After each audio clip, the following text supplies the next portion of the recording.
and welcome to another IFVATC tutorial. I'm Chief ATC Trainer OJ and today we'll be going over how to read a ground chart and how to be a ground controller. Now, ground is a very easy but also complicated frequency. Now, ground is basically to purpose so that it can help ground traffic get to and from places.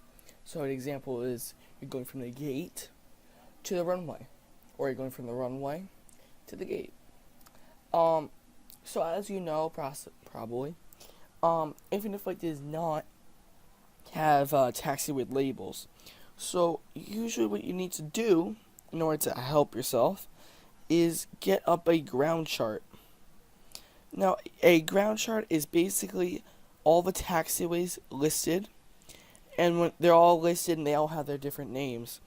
So an easy way to get a ground chart is just to look up your ICAO code.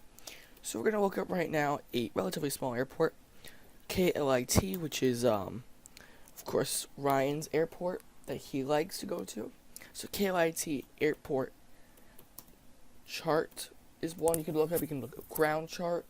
You can look up a bunch of things. Now you can see this is AirNav. I don't want you to click on AirNav. AirNav is kind of hard to use unless you kind of know how to read it, in my opinion. A good thing for a ground chart is to use FlightAware. And you want it to say the ICO code, then airport diagram, APD, FlightAware. So we're going to click on that. And we're just going to click over here. Now wait for it to load, which may take a couple minutes depending on how your Wi-Fi is. And now we're going to see all the little taxiways. So you're going to see over here, you're going to see Delta, and then you can see Bravo, and Papa, and Alpha, and Kilo, and Bravo, and Delta, and Zulu, etc. I can go on forever. There are probably a bunch of taxiways are here. Now, what I want us to look over quickly is I always like to get a look for our surroundings. So, while we're not going to dive too deep into this, we have different runways. So, we have runway 18, 36, 4, 22 right, 22 left, and 4 right.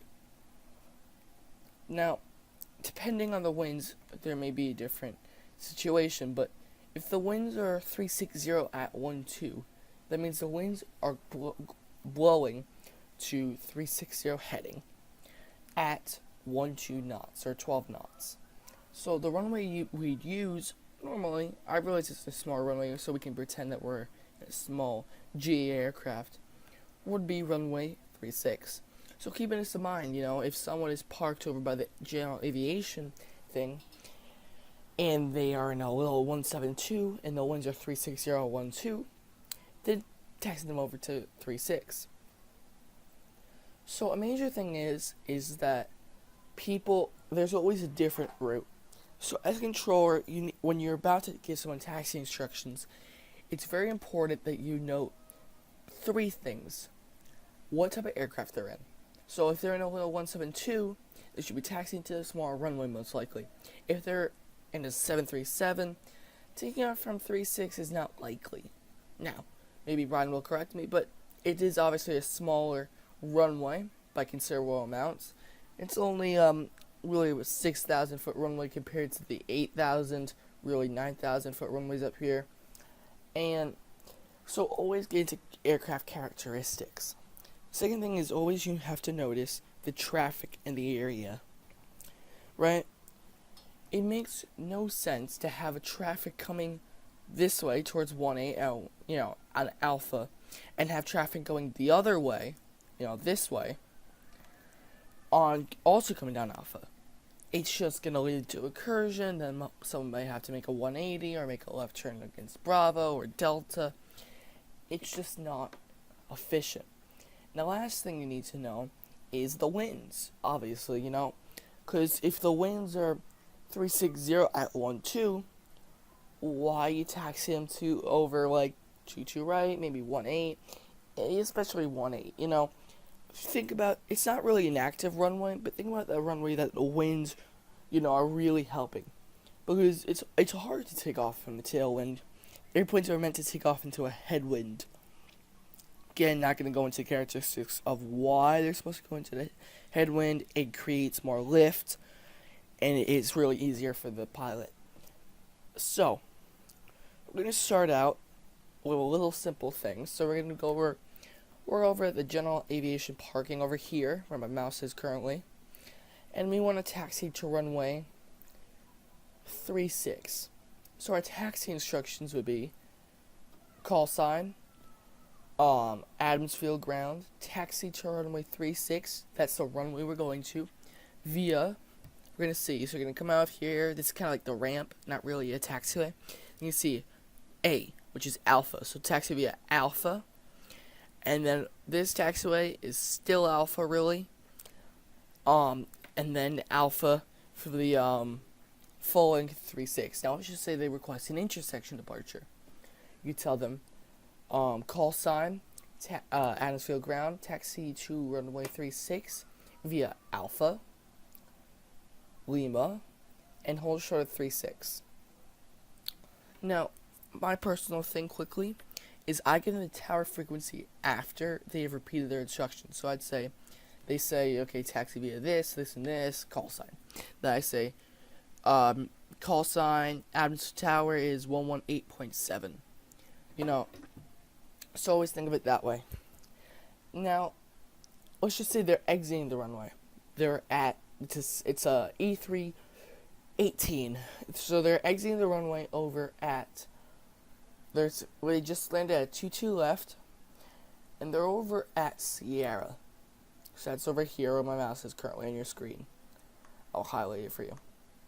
Now, they just exited, so they got past the hold short line, and now, right now, they're holding short of Romeo at Sierra. So they're going to say, call sign is holding short of Romeo at Sierra, looking to taxi to, let's just say they're looking to taxi to the terminal, right? So that's over here.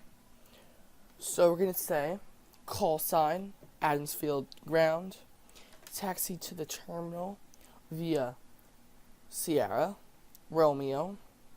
Depending on what you want, depending on the traffic right now, you could either say Tango or Uniform. So Tango, I'm going to go with, depending on the traffic's going the other way, Tango, and then to the gate.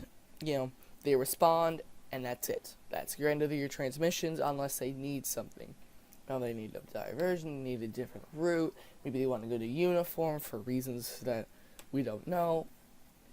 That's really the end of your communications.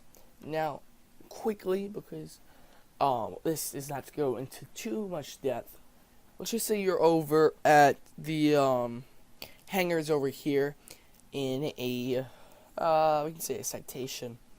Now, yes, it is technically, it's not really an airliner, but we're going to say it's going over to 22 left. Now, here's the thing. Let's just say no one is using 22 right, and there's basically no over traffic. We would use the cross runway instruction. So, we just say, call sign, Adams Field ground, taxi to runway 22 left via Mike, cross runway 22 right, continue on Mike, Uniform, Romeo, and then hold short of 22 left for the full length. So, always remember your cross runway instructions. Now, let's say there is traffic taking off. We could say, call sign Adams Field ground, taxi to runway 22 left via Mike, hold short of 22 right, continue then on Mike, Uniform, Romeo, full length of 22 left. That's basically telling the aircraft, when you get to the runway of 22 right, you're just gonna call ground and say, ground, call sign, right to cross runway 22 right. And then depending on the traffic around, they'll tell you to cross runway or hold short of the runway. Now that's about it. I know we went into a bit of depth, and I know it can be a bit confusing at times for some people. Like, I had trouble with ground, but some people, like Yotam Kora, or Admiral Kora, who is an SRATC going on ATC officer right now. He's being taught in radar services currently. Had really easy time with it. It's just 1, 2, 3. You know, bada bing, bada boom. So, as always, if you wish to become an ATC recruit, you can contact Ryan or myself, OJFM. If you are an ATC recruit and you wish to continue or start your training, you can just go over and message the following people who are, of course, Ryan Henderson, Dylan, Chief 305, or myself. Any of them are good. Yeah, you can contact them. If you wish to be part of IFVATC, please comment below. Tell me your IFC username. After you give me your IFC username, I'll message you on the forums. That's Infinite Flight Community. And when you get a message, you can just tell me if that was a person that commented. If you say yes, I'll give you the link, and further instructions will be given to you when we are on the Discord. Once again, this is OJFam, Chief ATC Trainer of IFVATC. Thank you for watching. Make sure to like and subscribe. Signing out.